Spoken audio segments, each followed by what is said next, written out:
Graça e paz, irmãos. É um prazer poder estar aqui com os irmãos e podermos partilhar da palavra de Deus, podemos compartilhar um pouco disso que Deus tem colocado no nosso coração.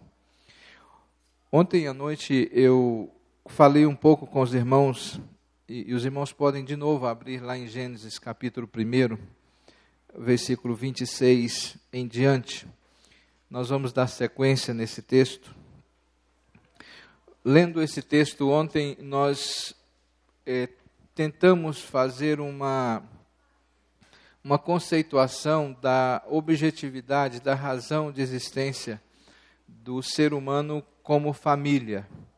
Porque não haveria motivo de Deus nos criar como raça, como seres, e nos deixasse soltos, desligados uns dos outros.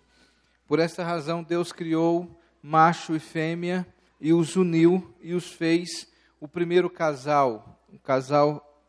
O vice-regente foi a expressão que utilizamos aqui. Esse casal foi criado à imagem de Deus. O fato de ter sido criado à imagem de Deus, nós ontem debatemos aqui e tentamos expressar que ser criado à imagem de Deus significa que nós fomos feitos para representar Deus. Nós somos aqueles que representam Deus, aqueles que fazem com que Deus seja visto, seja conhecido, seja percebido dentro da criação como um todo. Isso nos leva a entender o nosso papel como aqueles que refletem a imagem de Deus. Deus não se iguala a nós não nos igualamos a Deus, mas representamos Deus. É aquela ideia de quando você olha para alguém e se lembra do outro. Olhando para você, eu me lembro do fulano. Essa ideia de que é parecido, mas não é igual, não é a mesma essência. Nós não somos deuses, nós não temos a natureza de Deus, mas a criação de Deus, ao nos dar a sua imagem, faz com que as pessoas, ao olharem para nós, devam se lembrar de Deus. Por isso somos a sua imagem. Estamos criados por Deus para que nós possamos representá-lo dentro de toda a criação. E eu quero, nesta manhã, trabalhar algumas outras questões com os irmãos, aplicativas desse princípio de que nós somos representantes de Deus na terra. Como é que nós podemos representar Deus? Como é que nós, como família, podemos representar Deus entre a criação? Para que essa representação fosse executada, Deus nos concedeu a Adão, a Eva e, em consequência, a toda a humanidade, Deus estabeleceu mandamentos, ordens, Ele estabeleceu preceitos.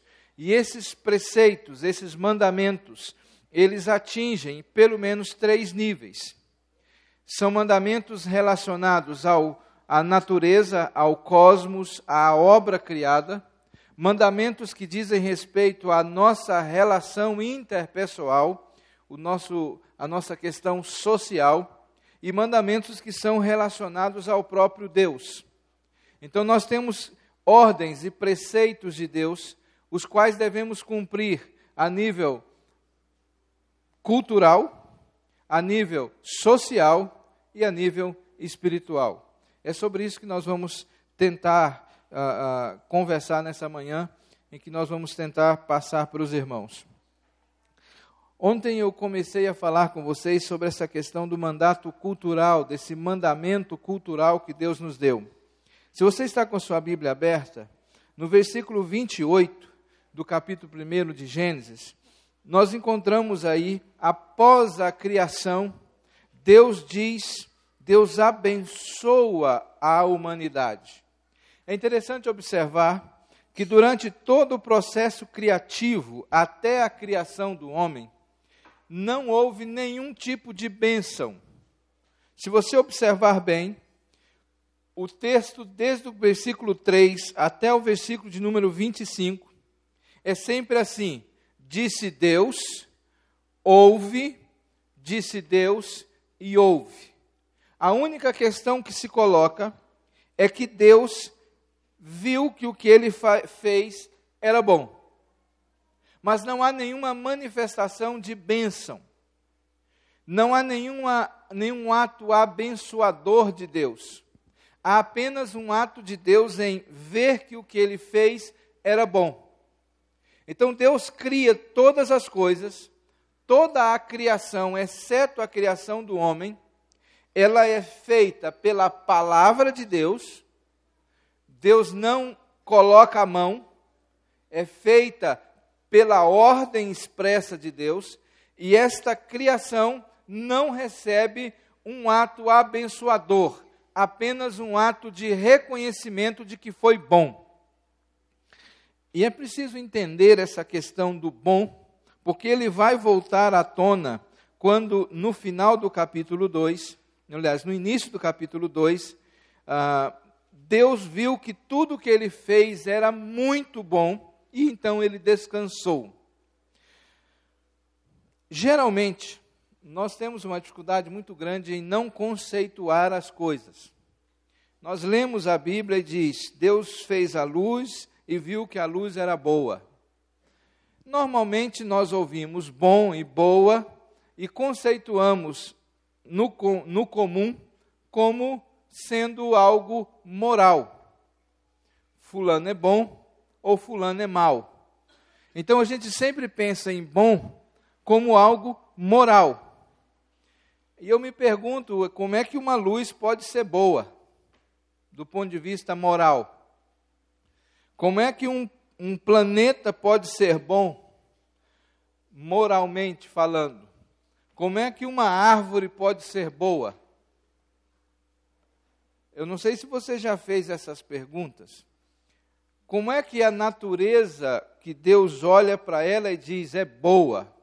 Em que sentido esse bom? Parece-me que não encaixa na ideia de certo e errado. É bom em que sentido? O que Deus fez é bom em que sentido? Eu posso exemplificar isso para os irmãos. Quer ver? Eu posso falar aqui tranquilamente. Esse copo é bom?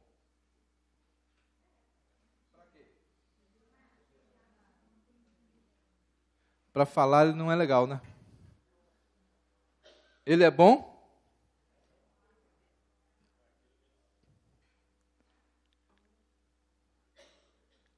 Tudo que Deus fez é bom, porque cumpre com a objetividade, com a razão para a qual foi criado. Bom, não no sentido de moral, mas bom no sentido de propósito. Esse microfone é muito bom, mas se tentar colocar água nele para servir para o pregador, ele não vale nada. Esse copo é muito bom, mas se tentar falar com ele para atingir uma multidão, ele não presta. Bom é no sentido de funcionalidade. E tudo que Deus fez é muito bom. É muito bom porque cumpriu com o propósito para o qual Deus o criou. E se você quiser ter uma prova a mais disso, basta você abrir o capítulo 6 de Gênesis, no versículo 5, após a queda, viu Deus que a maldade do homem havia se multiplicado, e era mal, continuamente mal, todo o desígnio do seu coração. Não é apenas que o homem se tornou matador, adúltero, que ele se tornou corrupto, mas é que o homem perdeu completamente a objetividade, o propósito para o qual ele criou. Por isso Deus se arrepende de ter criado, porque o copo não guarda mais água. Se não tem mais funcionalidade, o que você faz com uma coisa que não funciona mais? Joga fora. E era isso que Deus estava propondo. Mas ele entendeu que eu posso jogar fora ou eu posso restaurar.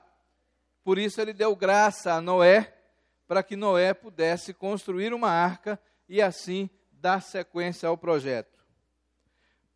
Tudo que Deus fez é muito bom. Portanto, meus amados, isso significa que ao nos dar estes mandamentos, ao nos dar estas ordens, ao nos dar esses mandatos, Deus os deu para que nós pudéssemos funcionar de acordo com o que Ele quer para nós. Nós lidamos agora com o fato de que pecamos, mas nós também temos em nós a natureza de Cristo que nos santifica. E a luta que nós vivemos é a luta de agirmos de acordo com a natureza de Cristo. Portanto, dentro da natureza de Cristo é que nós temos que aplicar esses mandatos atualmente.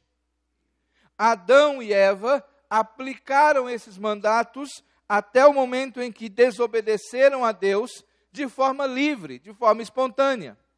Agora nós o fazemos com lutas, com peso, com dificuldade, porque a carne milita contra o espírito para que isso não ocorra. E isso gera uma tensão dentro de nós, no sentido de que eu quero fazer, eu posso fazer, eu faço as obras de Deus, mas há momentos em que eu sou vencido pela minha natureza carnal. Portanto, os mandatos que eu vou colocar aqui para os irmãos são plenamente cabíveis, eles são plenamente realizáveis, porque temos o Espírito de Cristo. Porque temos o Espírito de Cristo em nós, nós podemos retomar aquilo que originalmente Deus criou para nós e disse que era bom. O fato, então, é que eu e você, na nossa casa, na nossa família, nós podemos aplicar os princípios da palavra de Deus.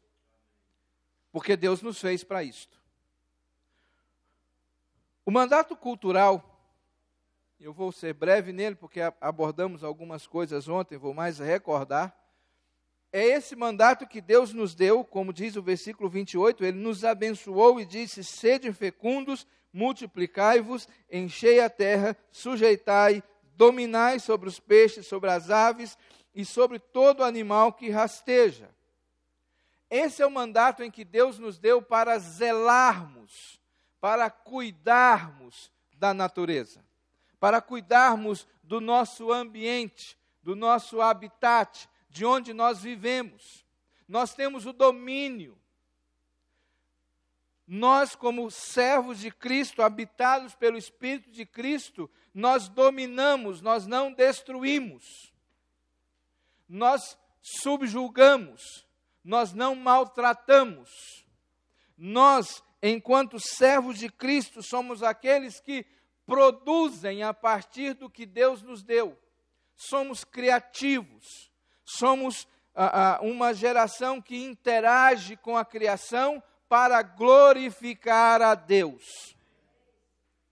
Todos os nossos atos devem promover glorificação a Deus. Amados, há uma teoria que é muito difundida entre nós, e que essa teoria ela precisa ser eliminada, ela precisa ser, em nome de Jesus, arrancada do nosso meio. Normalmente, esses dias eu estava num debate em sala de aula com os meus alunos, e um aluno, ele usou a expressão correta, ele foi no ponto. Nós estávamos trabalhando sobre a questão de descanso, de sábado, de dia do Senhor, e ele disse: é isso mesmo, professor, é desse jeito que eu entendo. Nós trabalhamos 6 dias e 1 nós ofertamos ao Senhor. Isso tem que acabar, amados. Isso é a maior heresia que eu já vi na vida. Essa ideia de que 6 dias é do Senhor e 6 dias são meus e 1 é do Senhor. Não existe essa divisão de secular e de sagrado. Não existe essa divisão de que esse é meu trabalho secular e esse é meu trabalho na igreja. O Senhor nos deu capacidade, habilidade de cultivar, de desenvolver, de sermos criativos, interativos, para a glória dEle. Portanto, ir para o escritório, ir para a escola, ir para o trabalho, ir para qualquer lugar, é para glorificá-lo. Não existe trabalho secular. Assim como não existe trabalho sagrado. O trabalho do pastor, do missionário é sagrado. O trabalho do professor lá na escola é secular. De onde nós tiramos isto? Platão. Platão é o autor dessa teoria. Platão é que dividiu o mundo entre matéria e espírito. Ele é que criou esse negócio, não foi Jesus Cristo. A Bíblia ensina para mim e para você que Deus nos colocou nesse lugar para que nós pudéssemos, para a glória dEle, perceba bem, foi por bênção de Deus que Ele nos tornou capazes de sermos fecundos, de multiplicarmos, de enchermos, de dominarmos, de cultivarmos a terra. É bênção de Deus. Eu tenho que ir para o meu trabalho e desenvolvê-lo, entendendo que isto é bênção de Deus. Deus me abençoou para que eu pudesse fazer isto. E eu reputo isso como secular. Secular, na linguagem teológica, é tudo aquilo que eu destituo Deus. Um ato secular, por exemplo, para ser bem simples. Se eu estou com dor de cabeça, eu não oro. O que eu faço? Eu tomo um analgésico. Agora, se eu estou com um problema mais sério, o que eu faço? Eu oro. Entende? Isso é secularismo. É quando eu decido onde Deus atua. É quando eu decido que há lugares que eu resolvo e há lugares que só Deus intervém. Isso é secularismo. E nós vivemos isto. Isso é resultado desta ideia de Platão, de que há coisas que Deus não interfere, como, por exemplo, o meu trabalho. Por isso eu posso ser médico, fazer aborto e vir para a igreja e tomar ceia. Por isso eu posso ser advogado e defender a causa do outro, ser injusto, usar a lei para a injustiça e vir para a igreja e tomar ceia. Por isso eu posso ser professor, ensinar a teoria da evolução, ensinar o darwinismo, vir para a igreja e tomar ceia. Aí eu chego para esse irmão e digo, meu irmão, ele disse, é o meu trabalho. É o meu trabalho, não tem nada a ver com a minha fé. Como não tem, amado? Deus nos deu essa capacidade, esse mandamento de cultivarmos, de desenvolver. Isso é bênção de Deus. Portanto, não pode ser secularizado. Não pode ser uma ação secular. Tem que ser uma ação que glorifique a Deus. Eu não sei se você já tem pensado no seu trabalho como uma forma de adoração a Deus.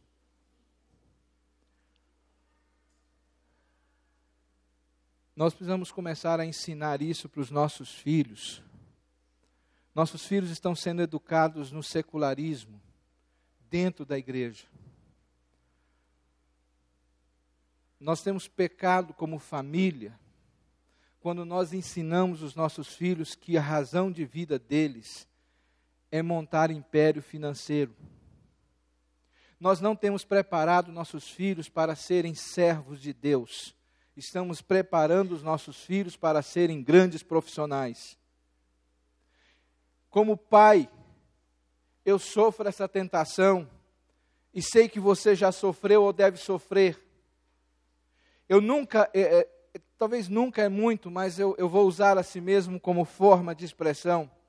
Durante 17 anos no pastorado, eu nunca vi um pai correr, se esforçar, investir para que o seu filho seja um grande homem de Deus. Mas eu cansei de ver pais fazer sacrifícios financeiros, emocionais, para fazer com que seus filhos sejam grandes advogados, médicos e grandes profissionais.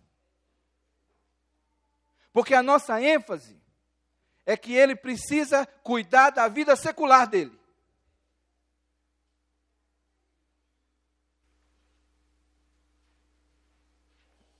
E o ciclo é mais ou menos o seguinte, pastor.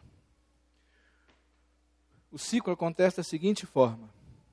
O jovem e a jovem chegam para a igreja e dizem, nós vamos casar. E a gente fica feliz da vida. Pedem oração, se casam. E aí a gente começa aquela coisa. E aí? Vai ter filho? Tal? Daqui a pouco chega a notícia. Estou grávida. Aí a igreja se alegra. Aí vem, apresenta a criança.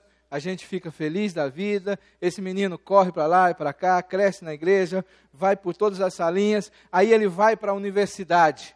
Aí vem aquele belo casalzinho chegando para a igreja, pastor, ore pelo fulano, porque ele não quer mais servir a Deus. Esse ciclo tem se repetido dia após dia nas nossas igrejas. E nós temos culpado o mundo. Temos condenado o mundo. Temos dito que a culpa é desse século. Temos condenado o diabo. Temos dito que o diabo tem sido traiçoeiro. Quando na verdade a culpa é nossa. Porque não temos ensinado nossos filhos a serem servos de Deus. Estamos ensinando nossos filhos que na verdade quem deve governar a nossa vida é Mamon. A grande maioria de nós somos servos de Mamon. Adoramos a Mamon, servimos Mamon, nos prostramos a Mamon, adoramos impecavelmente Mamon. Tanto é que lhe dedicamos 6 dias da semana e apenas um para Deus. Quando Deus nos deu o mandato cultural, Ele nos deu para que nossa família pudesse servi-lo enquanto produzia a partir da criação. O que eu estou dizendo aos irmãos é muito sério. É nós usarmos a criatividade, é interagirmos com a obra criada para glorificar a Deus. Ensinemos nossos filhos que trabalhar não é desonroso, que trabalhar não é apenas uma forma de sustento, mas que trabalhar é uma maneira de glorificar a Deus. Você sabe o que acontece com aqueles que agradam a Deus? Agradar a Deus, Ele abençoa.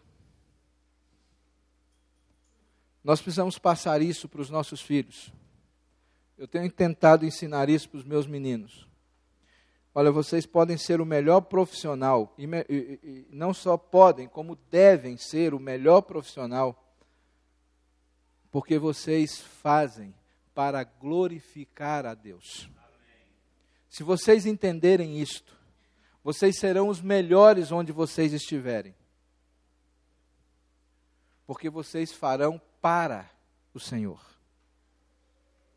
Mas nós temos pecado nesse mandato cultural. Nós temos transformado a nossa família em uma máquina de servir Mamon. Mamon é o grande inimigo que nós temos. Confiamos demais nele. Grande parte das crises que nós passamos em família é por causa de Mamon. Porque não temos coragem de confiar só em Deus. Nós temos que confiar também na nossa conta bancária. Às vezes, irmãos, eu vejo alguns cristãos se gloriando da sua fidelidade, da sua fé. Eu acho que todo crente tinha que passar por crises financeiras, pelo menos uma vez na vida, mas crise boa, não é crisezinha não, para aprender a confiar em Deus. Porque é muito fácil você chegar aqui na igreja e dizer, olha, Deus, eu dou o dízimo disso, eu faço isso, eu digo aquilo outro e tal. Quando você faz a sua conta, você vai lá, tira seu dízimo, ainda sobra dinheiro para você fazer um monte de coisa. Difícil é você ser fiel a Deus quando você faz a conta e se tirar o dízimo, falta para comprar leite.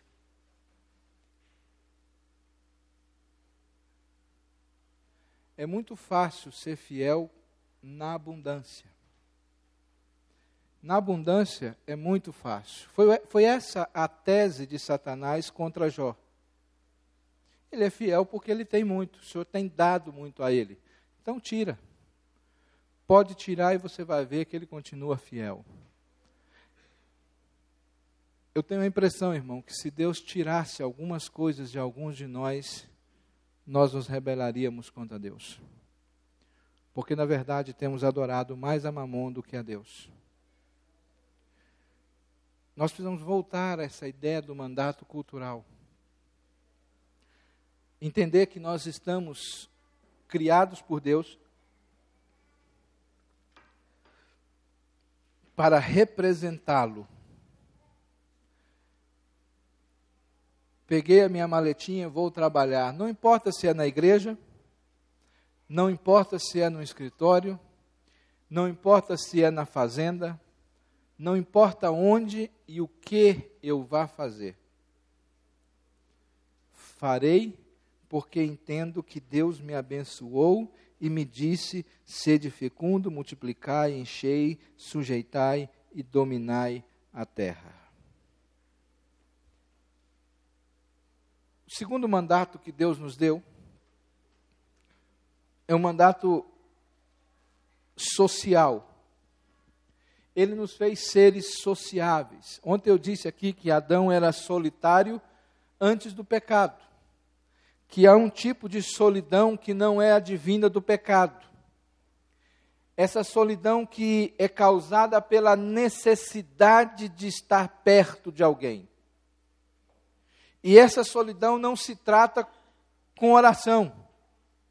Adão tinha um relacionamento perfeito com Deus, mas mesmo assim ele está só. Se você está numa ilha solitária e Deus está lá com você, você é um solitário.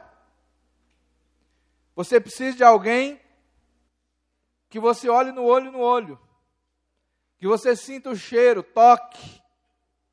Caso contrário, você se sente só. Por isso Deus nos deu essa necessidade de relacionamento, essa necessidade de interação.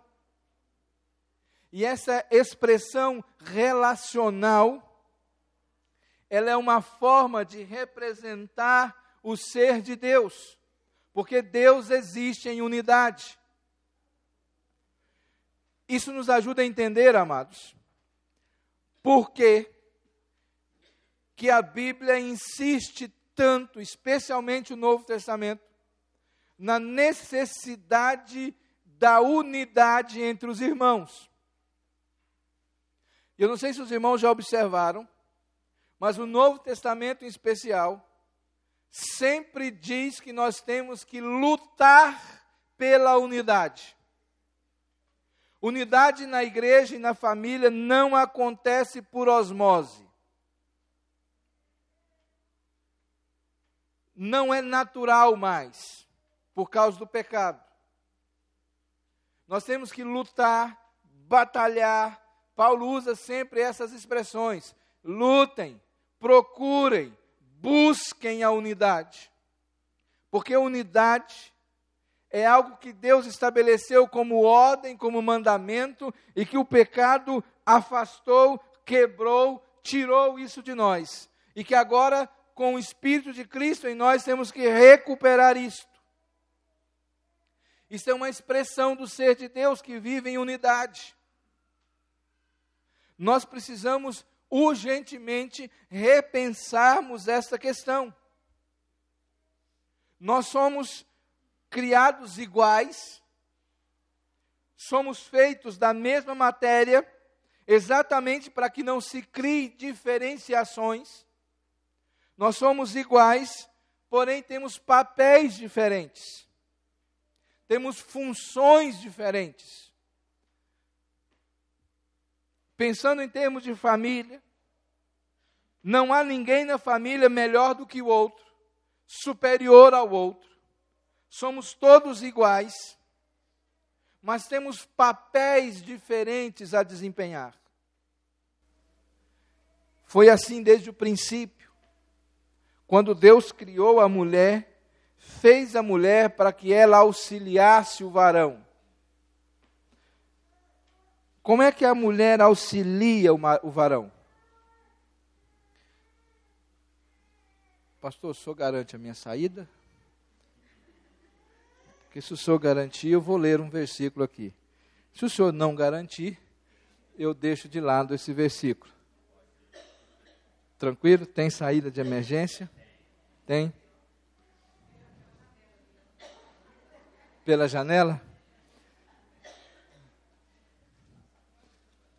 Eu acho que o tradutor da Bíblia para o português não tinha essa segurança, essa garantia.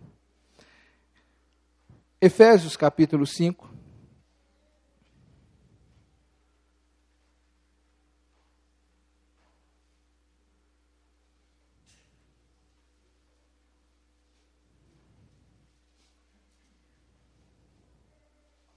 Aqui em Efésios capítulo 5, Paulo fala sobre a questão do casamento. E ele diz que a mulher deve ser submissa ao seu próprio marido, porque o marido é a cabeça, como Cristo é o cabeça da igreja. E no versículo 24 ele diz que como a igreja está sujeita ao marido, como a igreja está sujeita a Cristo, assim também as mulheres em tudo sejam submissas ao seu marido. Essa palavra submissa, aqui nesse versículo 24, é a tradução da palavra grega fobia.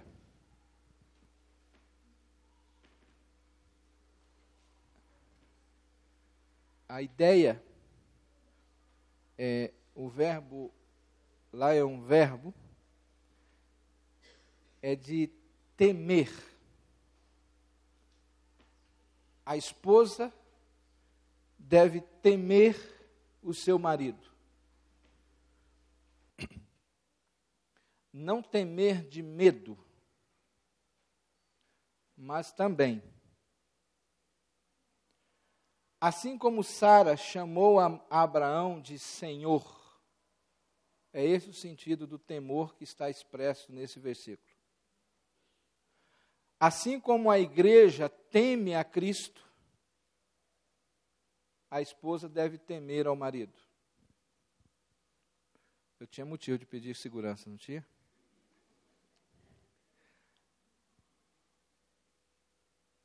O movimento de libertação, ou de liberação, o movimento feminista, ele entrou na igreja e deturpou a visão bíblica dos papéis. Por um lado, nós temos homens que não amam as suas esposas, que não são capazes de morrer por elas como Cristo morreu pela igreja. Por outro lado, nós temos esposas que não são capazes de chamar seus maridos de senhores. Deus nos fez iguais, mas nos deu papéis diferentes. O papel do homem é o papel de amar a esposa como Cristo amou a igreja.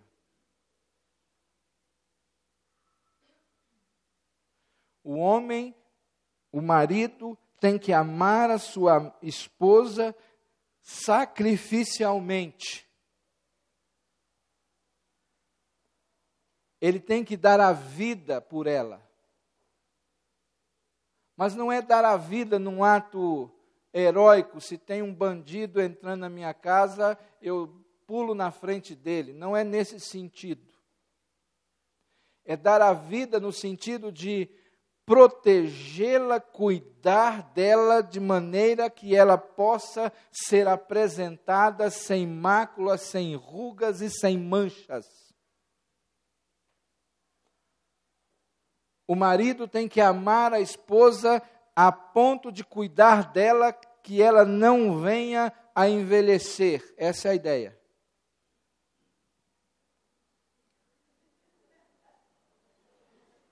Vocês vão conhecer os bons e os maus maridos.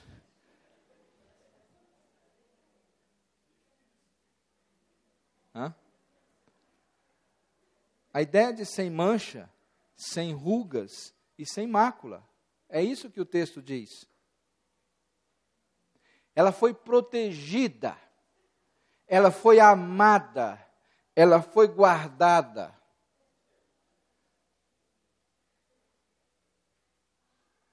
Mas os homens desde Adão omitem esse papel.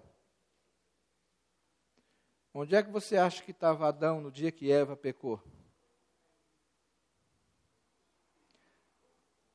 O texto em português não nos mostra, mas o texto em hebraico nos diz que Adão estava ao lado dela. Adão não amou a sua esposa, porque permitiu que ela fizesse algo que não era permitido. Os homens não amam suas esposas quando eles não as direcionam. Os homens não amam as suas esposas quando não dão a elas liderança. O marido não ama a sua esposa quando não dá a ela o suporte que ela precisa. E a esposa não ama seu marido quando ela não lhe serve. A esposa não ama seu marido quando ela não teme, não respeita as suas decisões.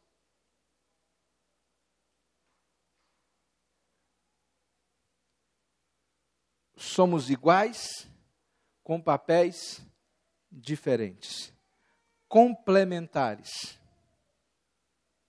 Assim como a triunidade de Deus, são três pessoas que coexistem em uma, e cada um deles tem as suas funções, tem os seus papéis, e ninguém passa por cima de ninguém.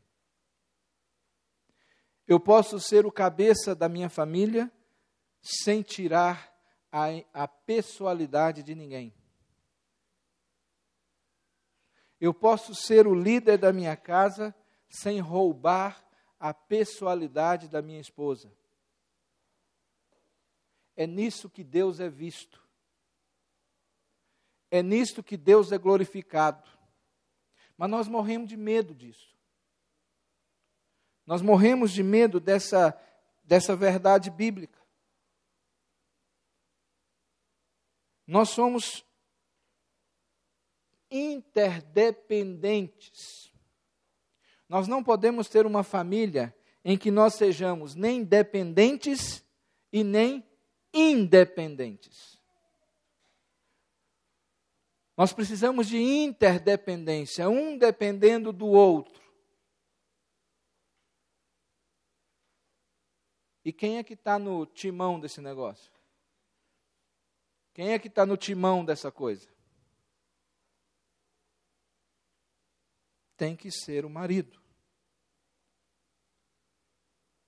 Homens, domingo passado o pastor Jesus usou uma expressão muito interessante de um pastor que num casamento, pregando num casamento, o pastor virou para o noivo e disse assim: meu amigo, seja homem, porque macho até cachorro é.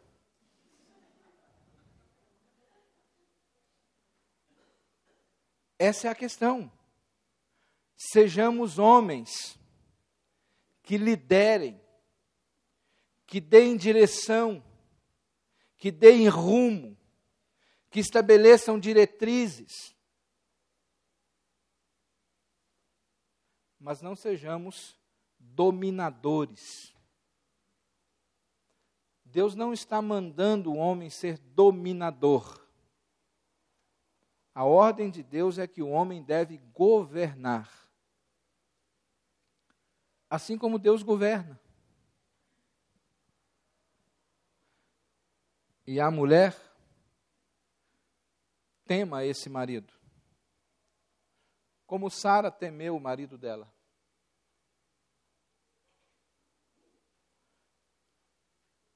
Eu acredito que uma das razões porque às vezes as mulheres não temem os seus maridos é porque eles não são bons senhores. E se você falha numa coisa, derruba a outra. Porque é interdependência. Nós não podemos furtar a pessoalidade do outro. Temos que respeitar a pessoalidade. E percebam que eu estou usando pessoalidade, eu não estou usando a palavra individualidade. Porque Deus não trabalha na individualidade. Nós criamos um sistema de fé que eu tenho chamado de fé na primeira pessoa do plural, do singular. E essa fé na primeira pessoa do singular, ela é extremamente daninha.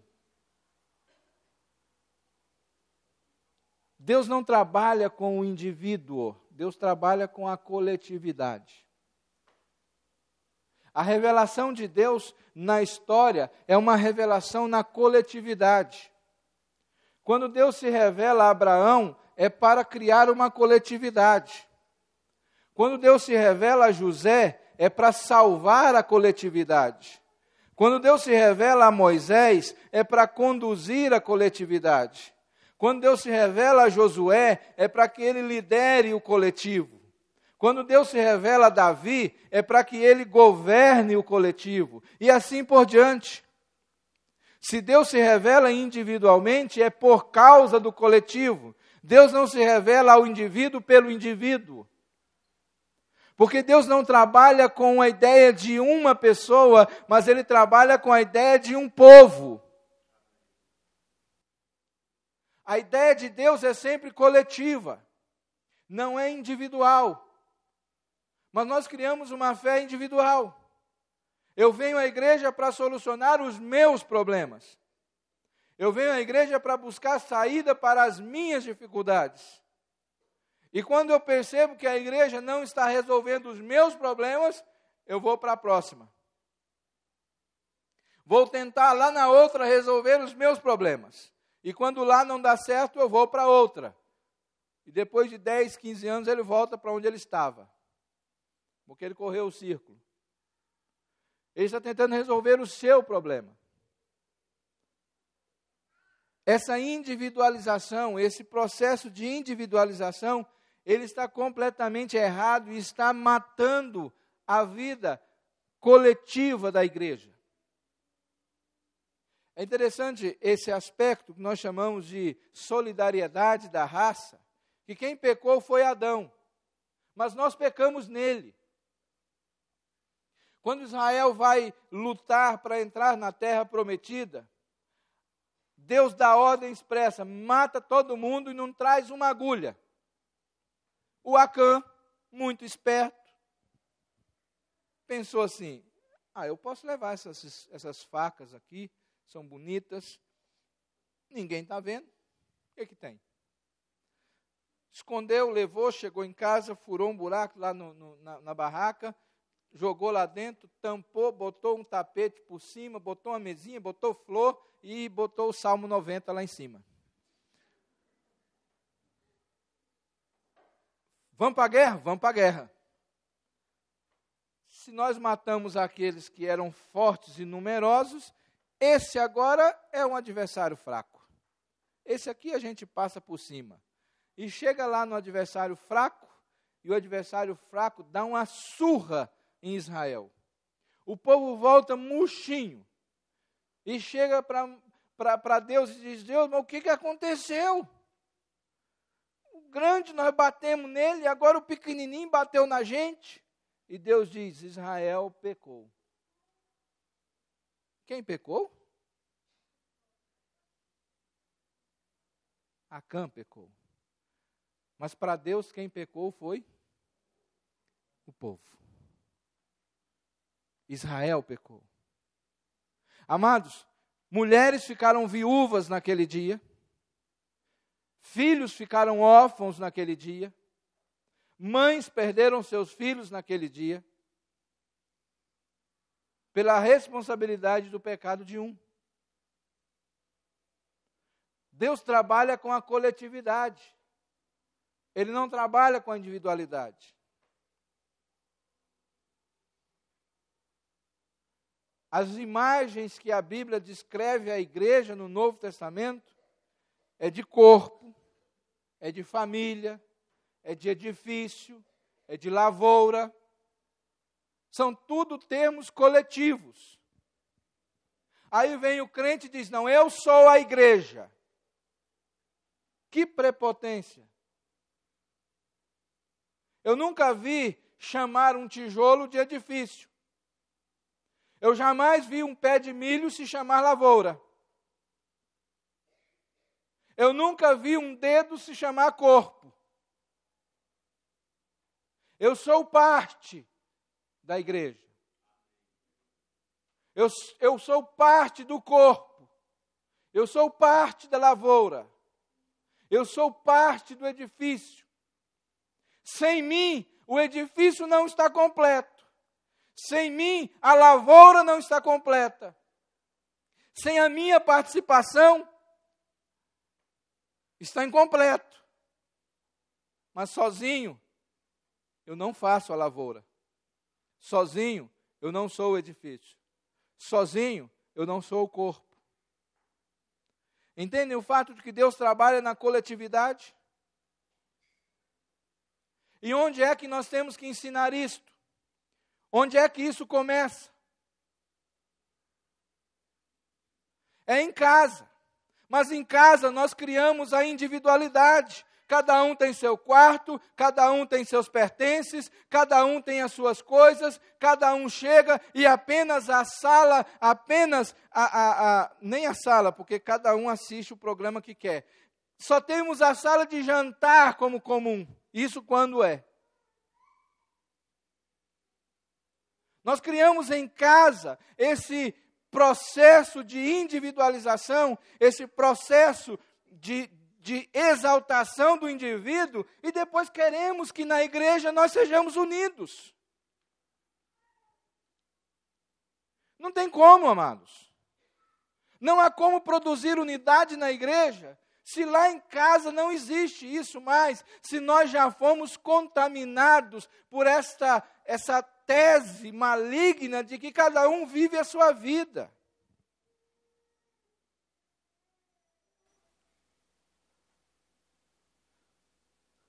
Cada um tem seu carro, cada um tem seu quarto, cada um tem seu computador, cada um tem sua televisão, cada um tem a sua própria vida, só mora no mesmo endereço, só tomam café da manhã e almoçam ou jantam juntos no mesmo endereço, dormem na mesma casa, mas não são mais um corpo.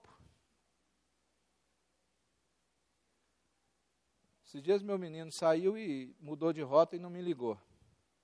O cabra tem 20 anos nas costas, vocês não sabem o tamanho da bronca que ele levou. E falei para ele, meu amigo, quando você tiver lá seus 40, 50 anos, se você continuar não me dando satisfação, você vai levar bronca na frente dos meus netos. Porque o fato de um dia você ter nascido de mim faz com que eternamente você esteja vinculado comigo. Nós somos uma unidade. Então, meu querido, é o seguinte, quando você se arrastar suas asinhas para alguém aí, você fique sabendo que essa pessoazinha que chegar para cá, vai ter que entrar no esquema. Tem que ser essa unidade. Temos que participar. Não existe individualidade, existe pessoalidade. Respeito à sua pessoalidade, o seu jeito de ser, respeito à sua personalidade. Mas você não é um indivíduo sozinho no universo. Você tem vínculos. Tem uma costelinha que nos une. Você pode ser diferente de mim, ter gostos diferentes. Se você quer ir para o shopping, eu quero ir para a roça. Somos pessoas diferentes. Mas nós não somos individualmente separados uns do outro. Deus, quando nos fez, nos deu esse mandato, amados. E ele começa lá em casa. Se lá em casa a gente não viver esse mandato social, essa ideia de relacionamento, de intimidade, não esperem que isso vá acontecer na igreja. Não espere que ao pegar a Bíblia, entrar no carro e sair para a igreja, ocorra uma transformação milagrosa e a gente chegue aqui e consiga viver em comunidade.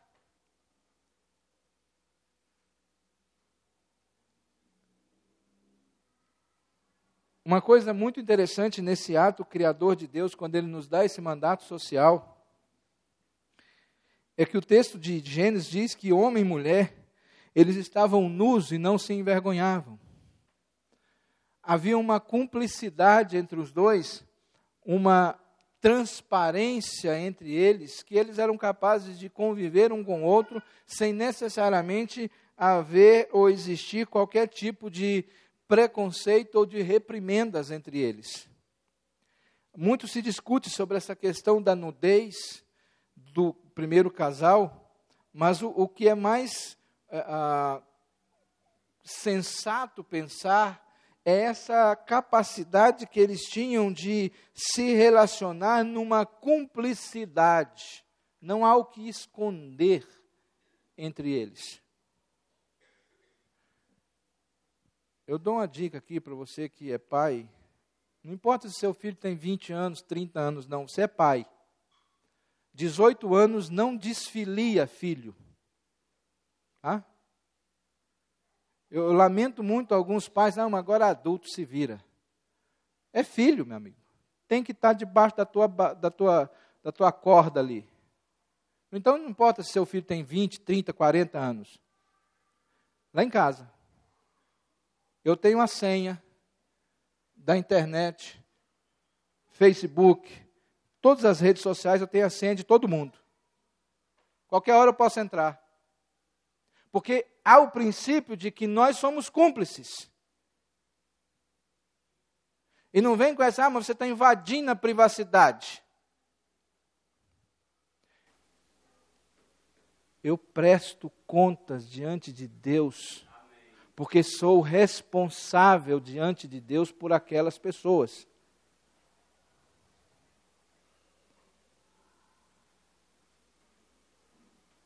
Você tem que fazer isto.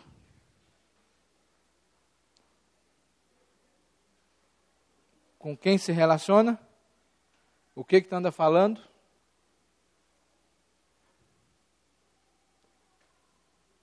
Amados, nós temos colhido frutos disso.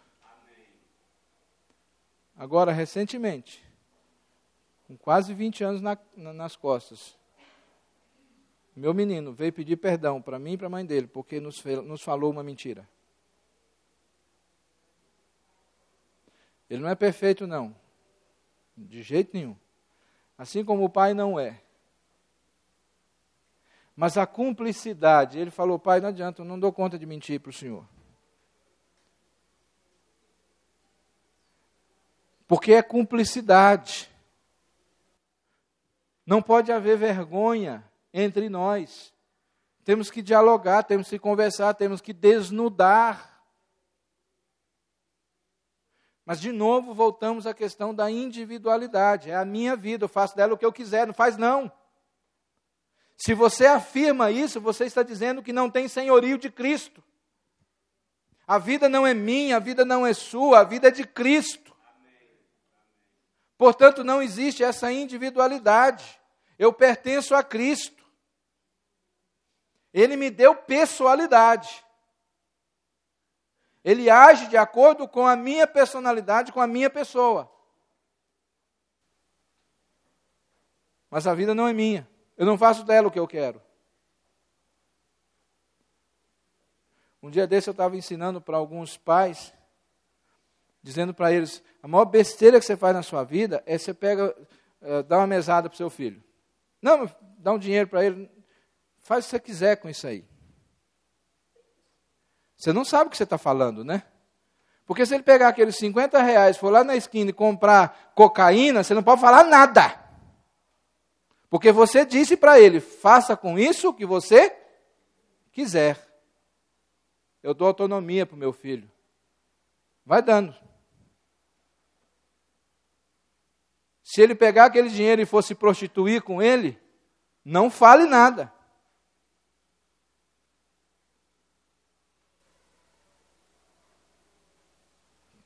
Está aqui 50 reais para você, meu filho.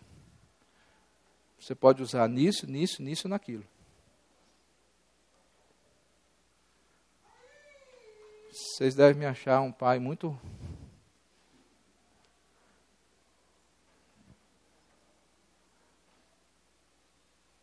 Está trabalhando agora, começou a ganhar dinheiro. Vamos depositar o dinheiro. Você pode gastar tanto por mês, o restante você guarda, meu filho. Eu volto a repetir, irmãos, ele faz 20 anos agora. Mas nós somos transparentes, cúmplices. Porque é isso que Deus estabeleceu para nós como família. Não é cada um vivendo a sua vida e morando no mesmo endereço. Isso não é família. Isso pode ser uma pensão de bom estilo, mas não é família. Família tem que ter cumplicidade. Família tem que ter esse vínculo, essa participação. Tem que ter esse sentimento de que eu sou parte. Quando a gente estabelece isso, os erros, eles são minimizados. Eles se diluem no prazer maior de estar juntos. Deus, então, estabelece mandatos. Ele quer cumprir entre nós o seu desejo de se revelar. Para isso, ele estabeleceu mandatos. O mandato cultural, eu não faço nada para mim mesmo, faço para glorificá-lo. E o mandato social, nós somos uma unidade. Somos uma unidade, vivemos como um e nos estabelecemos assim como família dentro do pacto. A família, como essa comunidade pactual, é estabelecida como um lugar da revelação de Deus. Hoje à noite, se Deus permitir, e as irmãs deixarem eu descer as escadas, eu pretendo terminar falando sobre o mandato espiritual. Nós iremos tentar entender como nós precisamos desenvolver esse mandato espiritual dentro da nossa casa. E assim nós estaremos entendendo qual é o papel da família dentro desse pacto de Deus com a humanidade. E como eu disse ontem, a minha expectativa, o meu desejo, é que nós possamos, no mínimo, repensar o que é que nós temos feito como família. E daí, talvez, produzir práticas diferentes. Amém? Oremos. Senhor, nós pedimos a Tua graça, a maravilhosa graça do Senhor, para nos capacitar a viver esta unidade, esse pacto, esse mandato social que o Senhor nos estabeleceu. Amém. Pedimos a Tua graça maravilhosa sobre nós, para que os vínculos sejam refeitos, sejam fortalecidos. É o que te pedimos em nome de Jesus. Amém. Amém, Pai. Amém.